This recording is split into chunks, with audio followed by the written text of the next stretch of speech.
my pleasure to welcome Brad Jean with Crossroads Sod. Thanks for being here, Brad. Thank y'all for inviting us and having the opportunity to come and speak and talk and chat and whatever we're gonna do for the next hour. So, I mean, and you're a live guy, right? I mean, you approached us at the conference and said, like, I want to come on the show and I want to do it in person live. So thanks for pushing us out of our comfort zone, because Yeah. this is when- new and cool. When you started talking about it and it was all a Zoom thing, I'm not much of a Zoom person, so I was like, if we're gonna do something, let's do it live. And so, here we are, and we're sitting in here, and all three of us, plus whoever else is watching, so. 160 of your friends. Yeah, That's it. there you go. Yeah, Your, 160 your closest friends. Yeah. So, Well, you've never been afraid of a drive either. I mean, your farm is your main farm's in Belvidere, right? Main farms are Belvidere is where the first one started, and they're all kind of main farms now because they're all in active production. But Fayetteville is kind of the home base of kind of where everything operates at, and Belvidere was definitely the very first farm we had, and so a lot of stuff gets still sent back to there. A lot of the addresses still get sent back to there, and we still use that address a lot for different stuff. But Fayetteville is kind of where we're from, and that's where a lot of the action is now, and we've increased a lot of acres there. So Yeah. Yeah, I guess like talk to the group if you can a little bit about Crossroads Sod and like who you are and what you do. We have some superintendents will be on here today, a lot of lawn care folks join us today. We've got some extension professionals that always join us in the different counties, and it's always good to know who the producers are in your state. Give the audience, if you can, like a rundown to Crossroads Sod. Yeah, so back in the younger days, I mean, we farmed and we had a landscape company and mowed and stuff, and so an opportunity came available when I was about 31, 32 to get a sod farm, and we wanted to have something where we could control our own product, our own quality for our own self, so we were able to buy a sod farm in Belvidere, Tennessee. And it was about a 250 acre farm at the time, and then we've gradually increased it to about 330 acres today, with about 125 of that, 130 in production. The rest of it's woods and creeks and kind of natural wildlife. But that's kind of where it started. And then, that was in 08, no, 06, 08. I get my years confused, but anyway, one of those years. And then, of course, we all know what happened then. It was 06 because 08 become tough times. And then 09, 10, 11, 12 was definitely hard times. Because I can remember when I started here in 2008, and there were sod farmers taking fields out of sod, putting it into wheat, beans, just because the sod market was pretty bleak. Pretty bad. I remember talking to you, Brad, back then, and you were still finishing school at MTSU too, back when you were getting started with a lot of this, right? Yes, I actually finished in 97.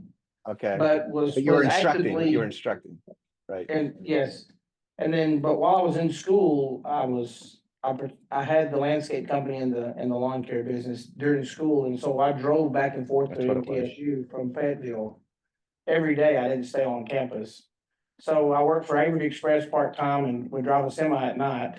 Wow. And then I'd come in and mow grass or landscape during the day, and then drive back and forth to school. That's what it was.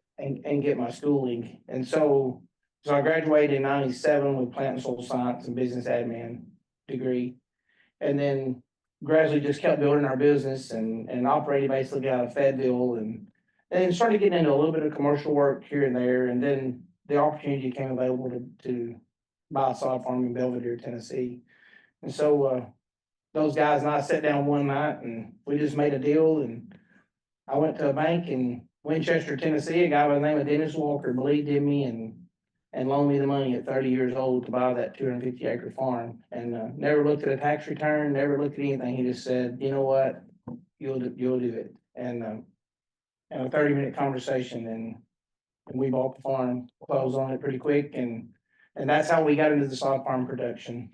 And always loved farm, and so we still actively today grow corn, soybeans, and wheat as part of a rotations into the sod farm, and do it as as part of our farming practices. But it's more now in relation with if we're going cool season crops, or if we're going to take a Bermuda grass out, we still grow a lot of soybeans and corn in the sod production side of things. So you're right, back in 08 and 09, and 10, we were row cropping a little, 300 or 400 acres, but at that time, it took all the row crop we could to sell to get through because the sod market was not good at all, and it was really rough. And, and as I've gotten older and been able to look back and talk to a lot of my friends that are in sod production to this day, particularly some of my friends in North Carolina, they had to do the same thing. They took sod production out and went to row crop to be able to get through.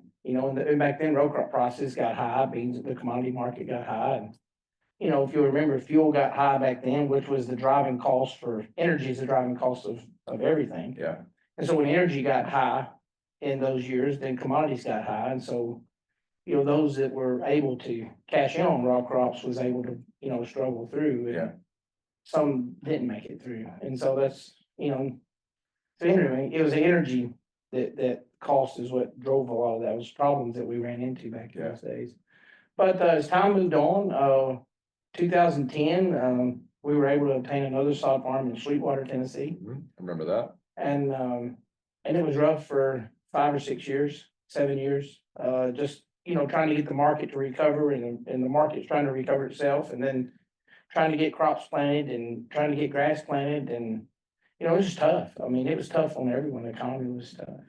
But, one of my best friends started working there with me in about 2000, this is 25, so 16, 17.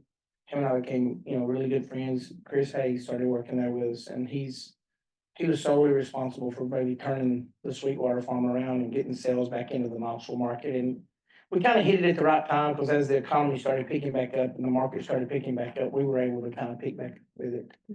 And so that was able to get the East Tennessee side, back going. And then before you know it, we're shipping grass from Middle Tennessee back to East Tennessee all the time because we don't have enough supply over here.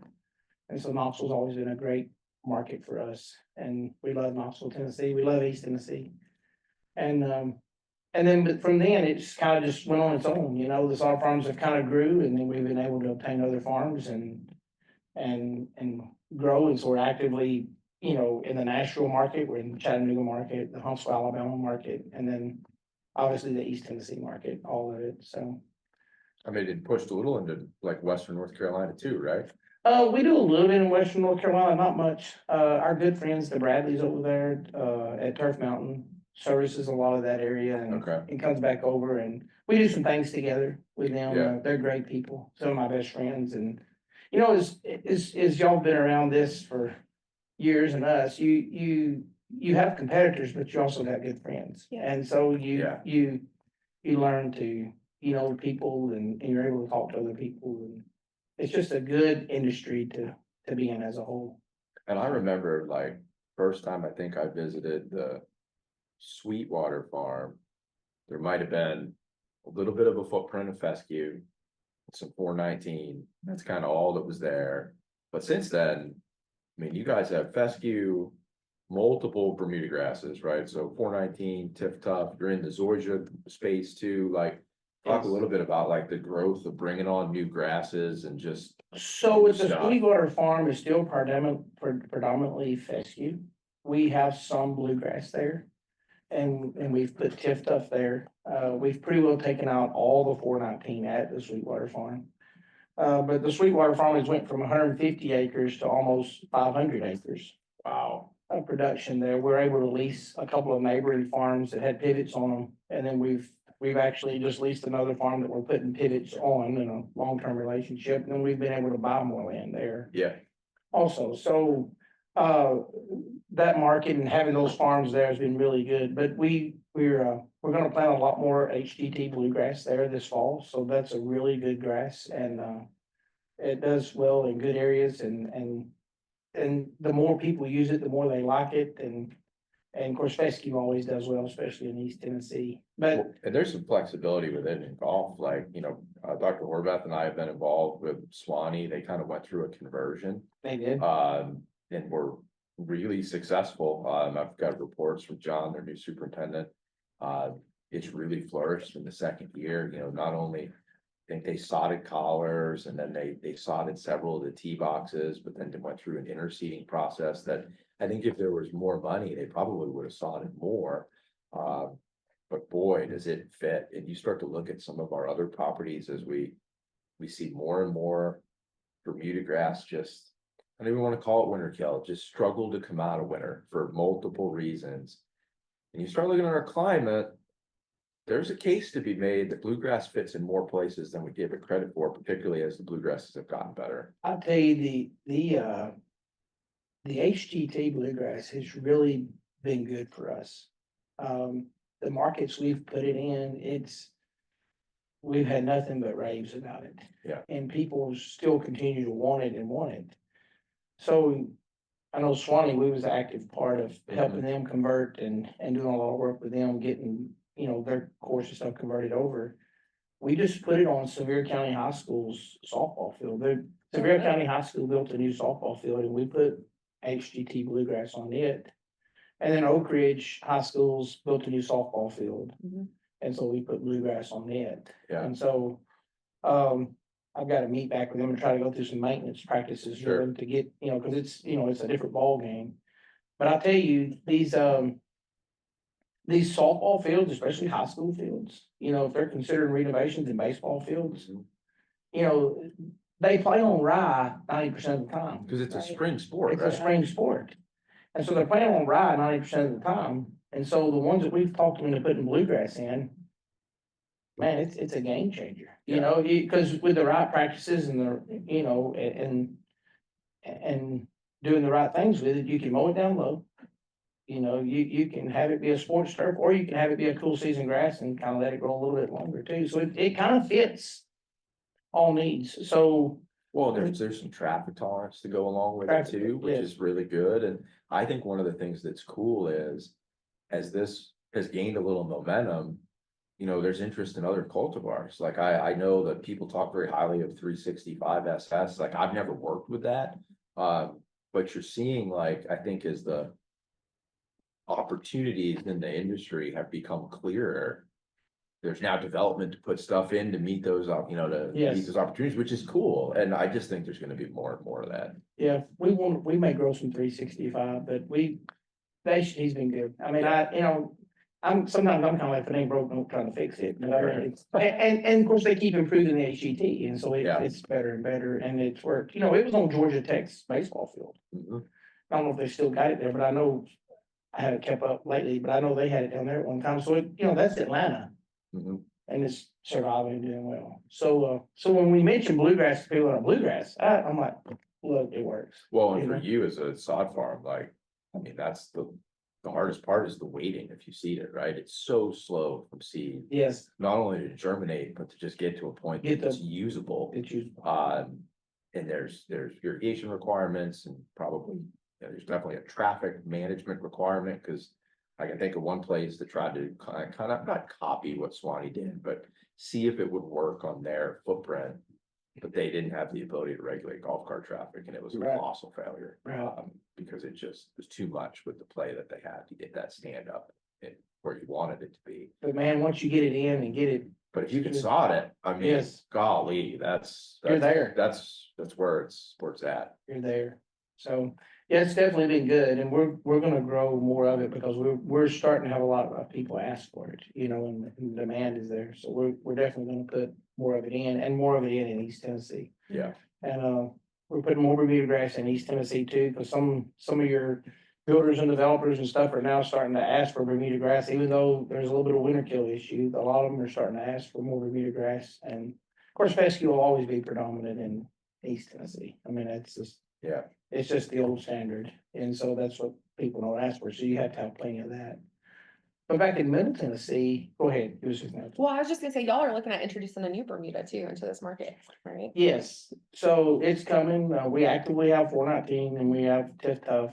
But Bimini, Bermuda grass will be coming on this year. In fact, we'll be springing it here in a couple of weeks as soon as we get all our certs in to, to allow us to start planting. So we're excited about Bimini.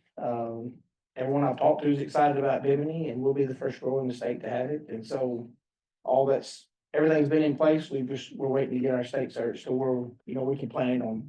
So the way that works, they come out and certify areas and make sure there's no contamination, there's no, varieties of other types, and so they said, you can plant that area and all that has to be inspected and kept up with, so so as soon as that's done, we'll be planting that, hope to have 100 acres of that in this year. And, as well as expanding our TIF also, TIF's been very good to us and, Yeah. Each grass has a place, but we just need a little more to offer out there for some people, especially in the golf industry. Bimini has took over the golf market in Florida. Cause it's a UF, that's, University of Florida is kind of, they pushed it forward into the industry, They correct? have, and, Bart and I flew down back last year for a field day and I was just super impressed with it, the mowing height of what they could do with it and the wear ability on it and the research that's done on it. And of course, y'all have some here to do some research with over the next year or two, but we think the cold tolerance is there and, it just gives people, especially in the golf industry, another option, instead of, the standards of, well, this. So, there's gonna be a couple producers here in the state that we're gonna grow it and just, have it as an option. We're not trying to take out, this, that, but you have an option, Well, I think so- it's good, because none of them are perfect. Like, No. whether it's Tahoma, Latitude, 419 tips, like, none of them are perfect. They all have strengths and weaknesses. To have another offering that has some different strengths and weaknesses could fit for the right property. Like, Right. I can think about, Tifta, for example, my home club, they went through a big bunker renovation. And they did Tifta on all the bunker faces, right? And like, well, that's really logical. That's an area that gets really droughty, right? If you Right. don't have specialized irrigation and to have a grass in that area that can tolerate drought maybe better than another cultivar, that makes a ton of sense, right? Like that, just was one use case. And I know like in my travels, Dr. Bowling and yours too, you certainly see differences in emergence from winter amongst the 100%. cultivars. Yeah, 100%. We know that TIF is a very deep, prolific rooter, right? So when we have those challenges that we get here in Tennessee, where we get those droughty late falls, going into winter, I think it has a leg up some years. Yes. Yeah. I tell you, at our farms, of course, we still grow some 419 or just Bermuda standard on some farms, but we've had very little winter kill with TIF. I mean, you don't get it, and it's been good. And once we've converted people to it and they start growing it, I mean, or they start, installing land, they love it. I mean, it's worth whatever the extra is they have to pay for it, it's worth it. It's been a good grass and it's been really good for us. We sell all we can grow of it, and we're gonna plant some more of it this year. We've added a new farm down home. You guys will get to come down next week, not Jim, Yeah. next week to our vendor showcase at the farm next week. And, the new farm that we've added is right beside the one on the river that you'll be at. And so that's a sand bottom that we're gonna add TIF to that. And so it kind of join up with the other TIF field we have. And so, So it'll be tipped up grown on sand? yeah, river sand. Yeah, That's awesome. So, there'll be some opportunities to put that in markets and, we're gonna get it tested, but I mean, we think it'll work and I'll show you all that next week while you're there. But we grew a fescue crop on it last year. As soon as that fescue comes off, then we'll be putting TIF in that area. And then our Bimini will go on the other side of the river. So down home where the Elk River runs and where we have our land, it's field to river. The river kind of, Segments everything out. for you. yeah, so you're separated by the river. I'm going over there, but I gotta go around that way to go there, Yeah. So it's like a 2 mile stretch through there that you might have to drive 8 or 9 miles around, but it's okay. You don't have a cool little boat that You you. need a navy. I need to fix mine and just through, you need a Crossroads Sod Navy. Yeah, that's it. So, so back home, most of our Bermuda grasses are grown there, and West Tennessee. We've got a 400-acre farm, 2 farms in West Tennessee over around Pickwick Lake, Pickwick Dam on there. So those were added 3 years ago. And so those are mostly just 419 and Myers, Georgia. And that's what they were. We just kept them in that. And because that's mainly a supply market for Huntsville, or, we bring that Bermuda grass back to wherever needs it. So we don't do a lot of retail over there. That's mostly just a supply farm. Yeah. We bring grass back to our Middle Tennessee locations and separate it out, and I call it LTL back from the trucking days, and, cause we'll bring a whole load back and then, 2 pallets will go here, 2 pallets will go there, and it kind of gets dispersed out and sent out to wherever it needs to get sent out to. And, Sure. and then of course, then in Fayetteville, we grow, and Belvidere, we grow a little bit of everything. Yeah. It's, the Xeon Zorge is there, the Stadium Zorge is there, the Tip Tuff's there, a lot of bluegrass is there. So we can kind of show you everything, if in Fayetteville well, around Fayetteville. Sure. And then, of course, we've added the farm in Huntsville, Alabama here about a month ago. Yeah. And so we're a major supplier in Huntsville. How big is that new farm that y'all just bought? 209, 208, something like that. Okay. So we just added it. We literally closed on about a month ago. So it's right outside the city limits of Huntsville, so it'll be a direct path into Huntsville every day. And so, of course, being 30 miles from Huntsville, being in Fayetteville anyway. Yeah. So it kind of helps out with logistics, so trucks can go into Huntsville, then can go to that farm and, get back into Huntsville, and then, of course, that grass will be shipped wherever it needs to go to. If 419 needs to come over here, then we ship it over here, it doesn't matter. So this might be a stupid question, but how do you, No questions are stupid. how do you keep it all straight? Right? Like, I mean, each one of those farms is like a standalone full freight operation. Like, how many people work at Crossroads Sod under the big banner? Like, how do you just coordinate the dance between what's going on at each farm every day? So, first of all, you gotta have good people.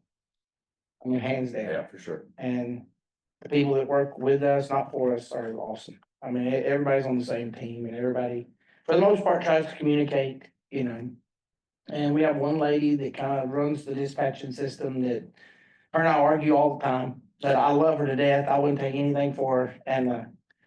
And she kind of sends out all the loads of where kind of everybody's going every day in that side of the state. Now, East Tennessee, Chris kind of maintains all that himself. We kind of in tune with, Marty is kind of with spraying and fertilization and all that stuff, as far as what programs need to be done. But as far as everyday logistics, he kind of handles all of his stuff over here, and then we just supply him with extra stuff that he needs from Middle Tennessee.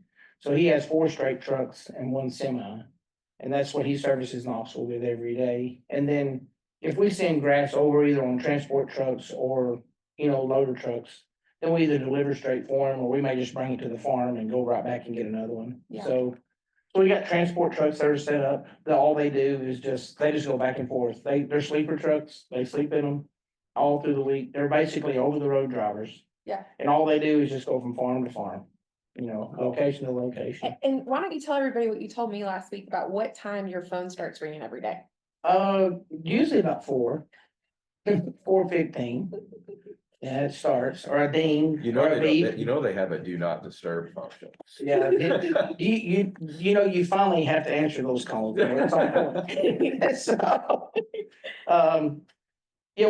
I think there's about 125 employees total, 130 under the whole umbrella. Yeah. And so, my phone starts at 4 every morning and usually goes till, it's kind of reciprocal. Yeah. It don't ever stop, especially when pivots are running, because you're getting alerts about pivots all the time saying, they're at this point or at that point.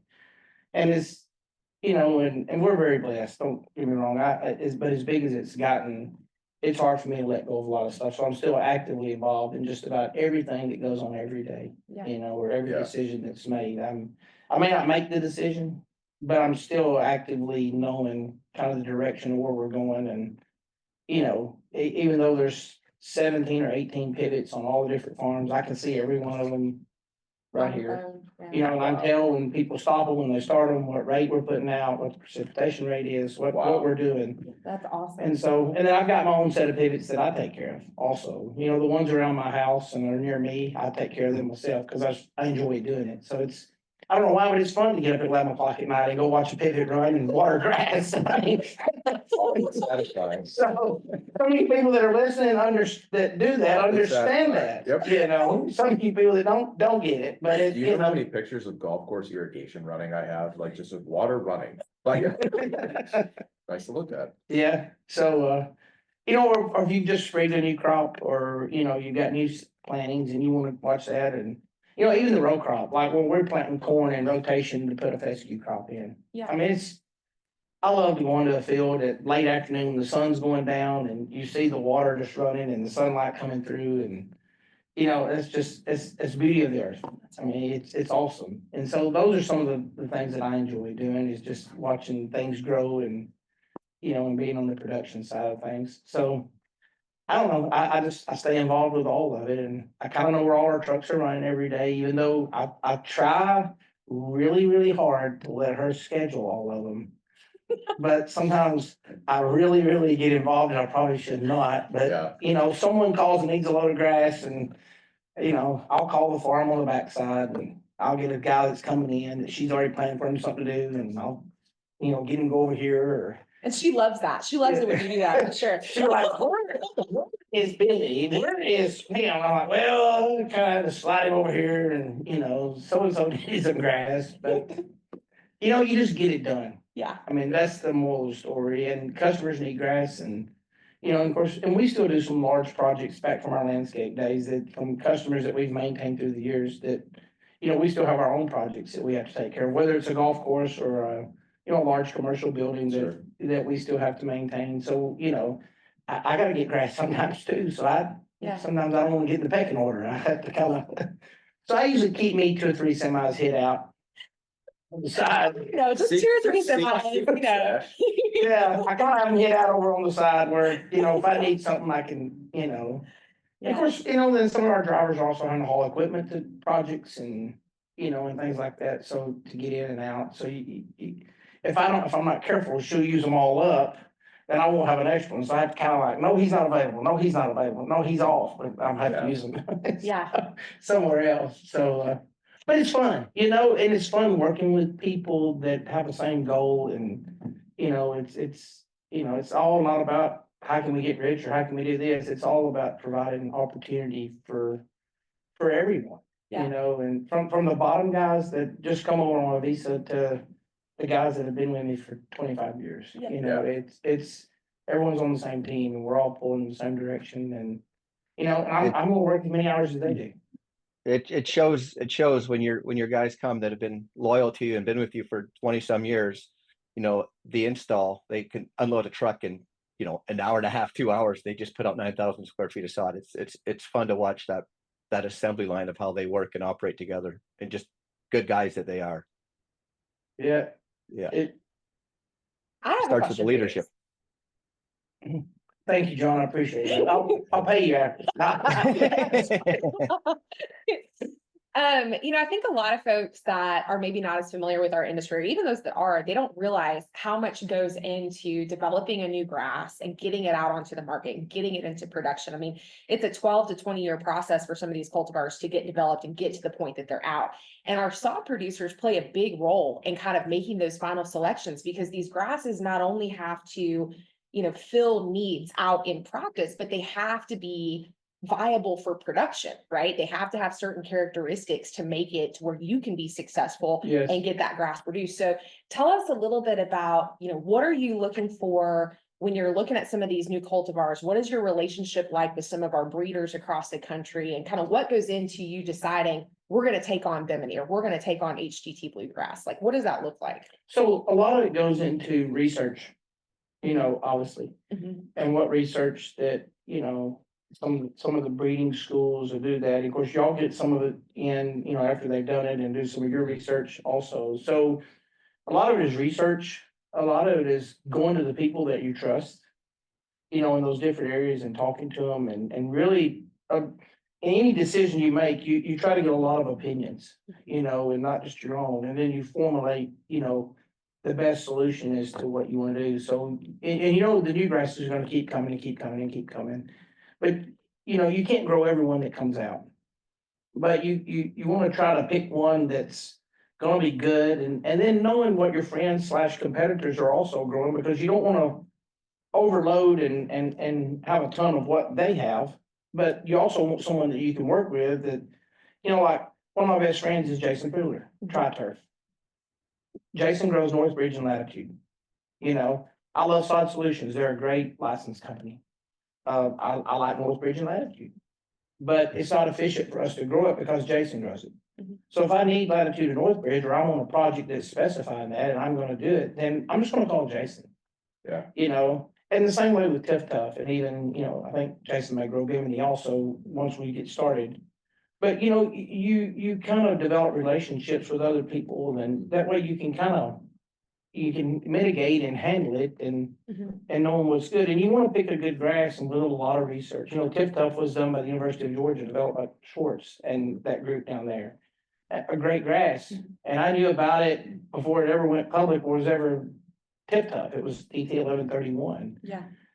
And so I had been getting told about it and told about it. Of course, I was younger, I was getting started, and I knew that we needed something that we could work in. And so when we made that selection, it was good. And I knew it was a good selection after we had planned it. And I've told you the story That's about. a good story. If you want to, I mean, So it, anyway, we planted it, and I had gotten sick and was not able to take care of it like I should have.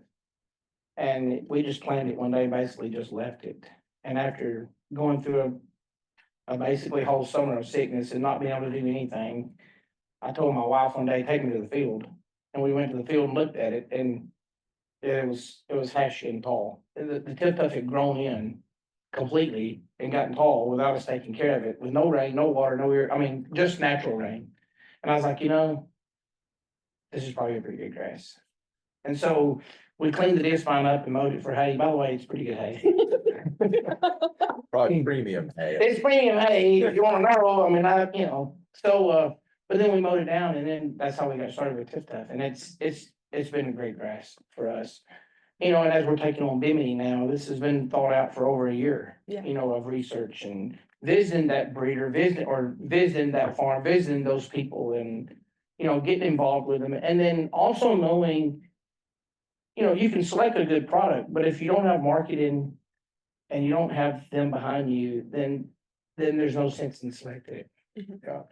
And so, you know, we feel like Bimini is putting together a good marketing program to be able to market and do what they're doing. So once it gets to Tennessee, it'll be very well marketed. And so in Tiff Tuff's done, they do a fabulous job of marketing also. So you know, it's kind of who you're gonna get in bed with, you know, it's, I don't mean that literally, but it's whoever you're, you know, you're gonna team up with someone on these grasses, and they've got to be able to contribute their part as well as you, because you're ultimately the ones taking the risk That's right. as the farm. Yeah.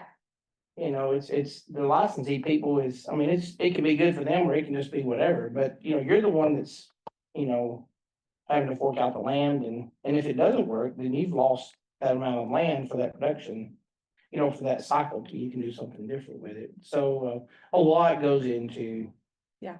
You know, you just don't wake up one morning and say, oh, today we're gonna start growing Bimini, Right. or today we're gonna start growing Tiff Tuff. You have to put a little thought, and looking at in-depth trials, you know, and calling your researchers and, you know, talking to you people, going to TPI, you know, and just, you know, doing your homework, Well, and it sounds which I never did in school. well, and it sounds like too, you know, at least for you've made a lot of decisions based on, you know, the longer you've been in this industry, the more you've interacted with your clientele, you have a sense of the need. You have a sense of where those niches are and where you can fill them and how you can fill them. And that's kind of factored in as well, right? So, Very much so. yeah. Very much so. Yeah. And. Hey, you know, Brad, Yes, quick question for you. So like we talk a lot about like in herbicides or fungicides, we talk about, you know, we'll have companies share with us that, you know, ballpark is, you know, from the first discovery of an active ingredient to final release into the market is a, you know, a $350 million bet by that company, getting it, you know, approved and into the marketplace. And I'm betting that kind of, but if you take like 100-acre field, like can you give us a sense of like what it is, like in a broad brushstroke ballpark figure of what kind of bet a sod grower is making in kind of thinking about taking on a variety that's coming into the marketplace? Like what does that bet look like? so if we were gonna go out and sprig 100 acres and we were bringing all of that in, you know, we wasn't using any of our existing foundation stuff, it would probably be a $250,000 investment, Wow. Wow, you know, to put that in, Mhm. wow, minimum. Right. yeah. You know, so if you're making a $250,000 investment, You want it to do well. you want it to do well, and that's conservative. Yeah. You know, that's conservative. You know, Yeah. based on what bushels and how, you know, you would put and kind of what you would have to pay, so you would. It would at least $250,000, if not more, so if it doesn't work. You know, then that's basically a wash, you know. So that's the investment you hit, not a $350 million bet, but I mean, still, that's a lot of money, It's a lot, yeah. you know, because that's not the return. And off it's of good it. reason to do your That's- homework too. Yes, yeah, that's not the return, that's just the investment into it to be able to do it, so. Anyway, who you waving at back there? Nice. Department head for That's the right. AREC department. All right, cool. Yeah, I thought it was interesting, Brad. There was a session at TTA this year about new cultivars, right? Like warm season cultivars, and they talked about cool season too. And I think Grady Miller from NC State, he kind of made a comment that, you know, in his view, you know, we had 419 for 50 years, right? That was the grass, and that it's unrealistic to expect the grass to be like the standard bearer for the market for that long anymore, that like we're gonna have to almost like daylight or retire grasses over like a 10 to a 12-year arc. Do you kind of think that that's where we're going, or? You know, it seems that way, and, you know, and you talk about technology, I mean, technology is involved in a lot of this stuff too, and the breeding and. Tomorrow is gotta be better than today, and Yeah. next week is gotta be better than this week, and so. You know, 419 in the intel was the standard for so long. Yeah. You know, and every time I would go to a TTA meeting, I would look at the intips and say, well, 419 is still at the top, there's no reason for me to grow Patriot, there's no reason for me to grow. You know, Whatever. whatever it is, let's go this, but then now these hybrids are getting ahead of it. Yep. Mhm. And so, you know, you always wanna be on the top, but it's also a big investment every 2 or 3 years if you want to do something new, so you're gonna have to kind of get with one or two and stay with it for a while, and then. See what kind of comes out, it's a big expense to switch out or you gotta buy another farm. Yeah. You know, Well, I to know, put it in, like- because you don't want contamination from this one or this one. You know, and I'm like you, I don't think it ever stops, I think, you know, I think Yeah. Oklahoma State has a couple now that they're fixing to come out with. That's right, yeah. That I've already been contacted about possibly growing one of them, and I'm like, well. You know, and so it comes down to like, as a producer. How many different Bermuda grasses do you effectively wanna grow when? All of the sod farms have a major part of the market that just says, we just need Bermuda grass, and you know, it's either tract homes or it's, you know, regular houses, regular this, you know. And then how many of us are gonna have a market to sell that grass to a particular market?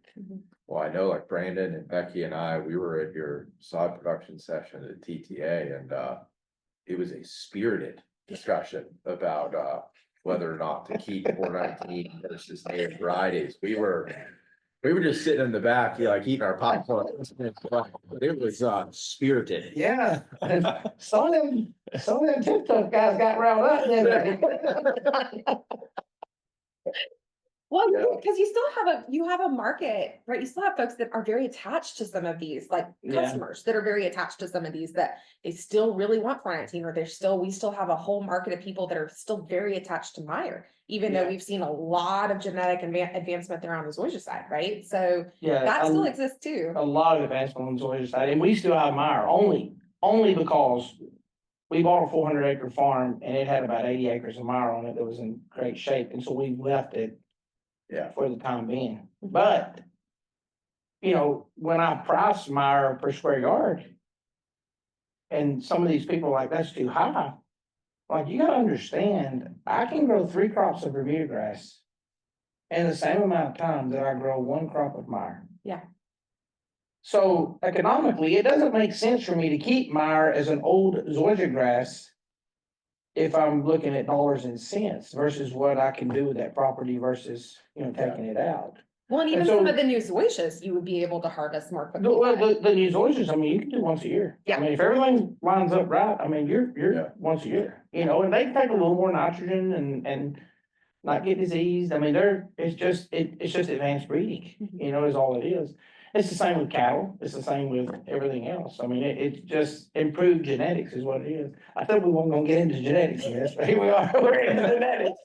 You are a university candidate. But it is, it just is what it is. And so, and as I was walking through this facility and saw the research, that's here, I mean, and I don't know what they're researching. They could be researching an ant doing something else, but I mean, it's a university and the available research that's out there, why would you not keep improving varieties? I mean, it's gonna happen. We did walk past a Dr. Horvath lab coming in, so he got to see that a little bit.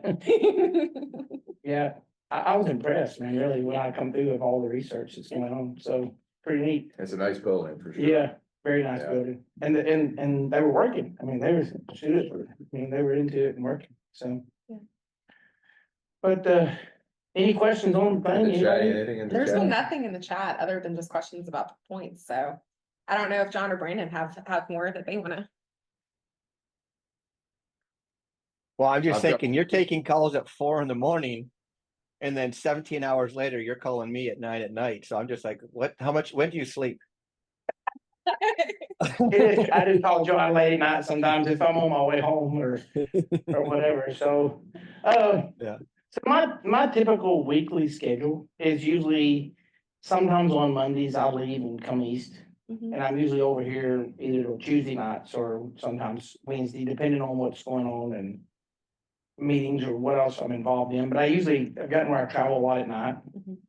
And that way traffic's a lot lighter, and so I usually try to get over here, later at night on a Monday night or something like that, and then through the week, it's turn and burn all week. I mean, it's phone and driving and getting to where you need to be, and whether it's getting back to the farm to work or getting back to the office to do estimates or take care of stuff or answer calls. So this time of year, usually it's 11:30 till about 4. Mhm. And then during that 4, 5, 6 hours, you're working. Mhm. Also because your mind's turning the whole time. You wake up at 1 o'clock and, my wife will often say, when I come to lay down in bed out of the recliner, it's like, I'll hit her and say, hey, remind me about this tomorrow, this tomorrow, this tomorrow, this tomorrow. She's like, I'm trying to sleep. I'm like, I'm done,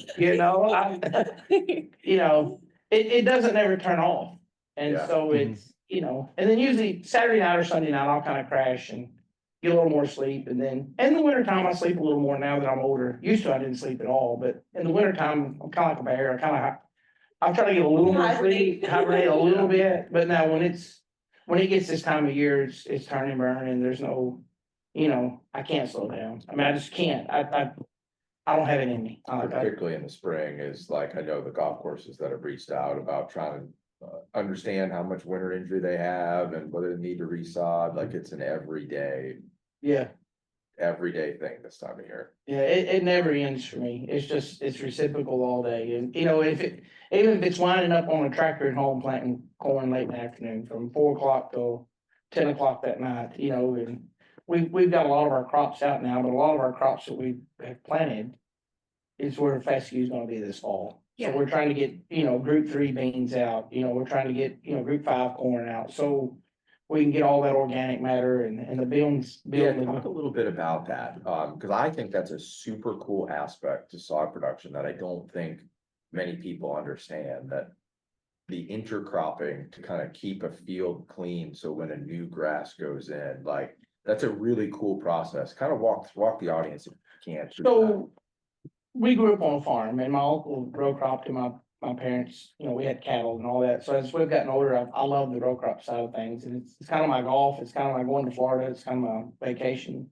And so I've been able to incorporate a lot of that into the sod production. So we took a lot of our land, put pivots on it, and where we were typically just row cropping, as our sod production has grew, where we're gonna grow a cool season crop this fall, a lot of that's already in soybeans right now. So the beans are legume. They build their own nitrogen and they add a lot of organic back to the soil. So those group 3 beans, we'll harvest those late August, 1st of September, and then we immediately come in and re-prepare the ground and get it ready and plant a fescue crop. Cool. From this point forward, anything that we harvest off in fescue will probably get beans planted on it, but they won't be harvested. The beans will get so tall and then we'll go in probably the middle to third week of July, maybe the end of July, and we'll disc them under. Mhm. So those beans rot and it builds the soil, plus you're still getting a legume out of it, so you're building nitrogen. And that actually serves as the fertilizer for the cool season grass. We won't have to go and put down fertilizers, which we're really big into taking care of the soils. We use a lot of fulvic, a lot of carbon. We're trying to reduce salt, build up. Sure, And, cause there's a lot of fertilizer, there's a lot of P and K and stuff that's in your soil. absolutely. You just gotta get it released. So, through research that I've done on my own and going to classes and learning that the more fulvic and carbon we can use and applying those, it's releasing a lot of that P and K in there. So we're not having to put as much, I just almost refuse to use muriate potash Mm. because of the salt buildup. I hate using urea with coated, because of salt buildup. I try to do different things to take care of our souls, cause it takes care of us. Yeah. And And the so- thing that's cool about like putting beans on a turf field is like, those are likely Roundup ready beans, right? Roundup So ready that's gonna beans. help from the weed management side. The canopy cover is gonna create Yes. some shade, that's gonna help on the weed management side. So we've, Spoken like a true weed scientist. so we've taken out several Bermuda grass fields that, and I think everyone listening can probably agree that 419 has been a good grass, but there's been some contaminants gradually get in. Absolutely. And, It's hard to and, find And the good off stuff anymore. types and, yeah, yeah. and I don't know if you can find true 419 anymore. So what we've done is, as we take it out, we go in and we'll get it harvested out and sell it just as general grass somewhere. And then we'll go in and disc it up, July and in the hot sun. Now, follow me here because this sounds crazy, because I know Bermuda grass loves hot sun, but if we can get it disc up 4, 5, 6 times and cut it all up and let the hot sun hit those roots without irrigation, then we start drying out those roots. Sure. And so we kind of get it, then, then we'll go in again and we'll work it up. Yeah. Mhm. And then before we plant fescue on it that fall, we'll let anything that'll germinate come up and then we go in with a Roundup application and get it knocked down. And then we may put fescue on it that fall, followed up by beans that following spring, or we may come in May, and put beans on it and then do fescue that next fall and go through a crop rotation. So the beans are building ground. They're shading the Bermuda grass, using Roundup ready crops. So you're basically taking out your Bermuda grass by growing a crop on it. So you get a bean crop off of it. Yeah, I love getting a bean crop off of stuff. Still, I'm like, when you get sod, and those beans I can go to the store and talk to those farmers and say, my beans made 60 bushel, or 70 Yeah. bushel, and I get to carry on with them. But so then you get that off, and then we can go in and plant fescue, and then come back with a bean crop the following year. So a period of a couple of years, you can clean that field up, Yeah. and then you can go to something different with it. And so we do a lot of that. We actively want to get to where our Bermuda fields every 6, 7, 8 years, maybe we take part of them out of rotation, do something different with them, then maybe put them back in rotation, just to kind of build the ground. And, Yeah.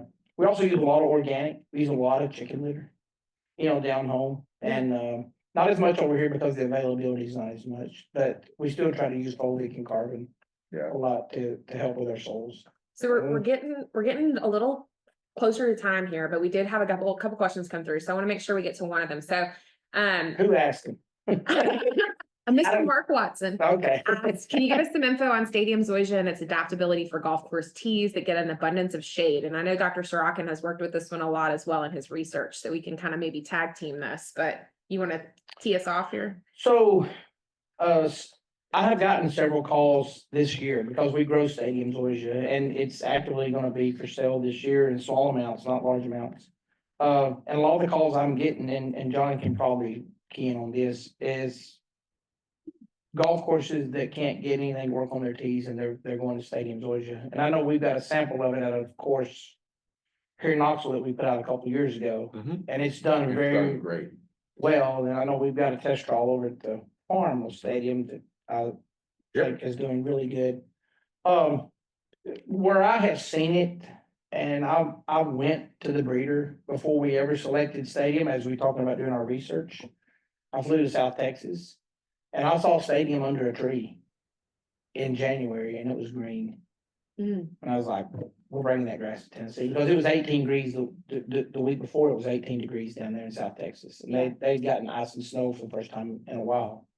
But it was growing very well in the shade. Now, I think the jury's still out on 100% shade or even 80 or 90% shade, but I know in partial areas where they've got some sunlight and some shade, I have seen it do very well. mhm. You know, and John can allude to maybe some other research that he's done with it, but I know there's another course here locally that we're fixing to take out, some of their teas on certain select ones that they're struggling with, breeder grass, and we're putting a stadium in those. And so, and I'll be glad to report back that in 6 months how it does, Sure. you know, so. It's hard to believe I've been working with it for over 6 years now, or 7 years. It's been around, you know, it's a new variety, but people are just getting exposed to it. But not only is it great color, but it's a Matrella, and it's really adapted to the shade. It does great. And what I'd advise if it's a golf course looking to put it on a tee box or something is communicate with you and say, hey, put a pilot area in on a shaded tee box and compare it. If you want to compare it to your Bermuda grass, it's going to do 100 times better, without a doubt. There's some tee boxes that, like if we're looking at East Tennessee, could do cool season grass tee box, maybe in the shaded area. Disease pressure and air circulation might be the problem. So that's where the stadium will actually maybe thrive a little better. But I would, go ahead before you take a big renovation, go put it get a half a pallet or a pallet from you, and they'll be convinced over a couple year period that that's what they want to do. Yeah, we just put it on a course in Nashville 3 or 4 weeks ago, and of course, I mean, it's only been 4 weeks, but they're loving it already. Well, Like, the on-course testing is so important. Yep. With the frequency at which projects are happening today and the scale at which they're happening, like you only get so many shots at the well of doing a wholesale change, right? Yes. And making sure that what you select is adapted to your site and your program. There's nothing better than on-course. on course. On-course. And in fact, I think we're fixing to go look at one here in a minute that we put out a couple of Yeah. years ago, and it's a good grass. I'll tell you, we got it in a little bit late the year before, and probably should have got it in early when we sprayed it, but we just ran out of time. Yeah, And then last year, we didn't have a lot of time to really, but we're to mess with it last year and doing our expansion, we're trying to get some other stuff out. So this year, we're gonna expand up, and we should have about 45 acres of stadium. Yeah. By July or August this year, that'll be ready to go. yeah, And so, it's coming. And just talking about research and how you pick it. John and I was eating lunch, I don't know if he remembers this, down at a wings place there off of Kingston Pike about 5, 6, 7 years ago, and he said, you need to get stadium. Yeah. I was like, BKW. yeah, he said, you need to get stadium. no free ads, John. And so, in time went around, and finally I booked a flight and just went down to the Gays Farm in South Texas and looked at it, and I made my mind up. So Yeah. it's a great grass, and we're glad to have it. Yeah. So, You want to speak to that? Yeah, so Becky's got the GCSA continuing education units on the screen now. So for the superintendents listening, you can put that event approval code into the website to get your CEUs from today. And then if for some reason you miss it or you're watching this on a recording, you can email, and we keep all those archived and can send that to you. But yeah, I mean, you can close that down, and just want to thank you, Brad, for your time. I have one final question for you. oh man. In the couple minutes we have remaining. So it was an awesome story you told about being 30 years old and going to get your bank loan, right? Did you see it being what it is today, the day you signed that bank No. loan?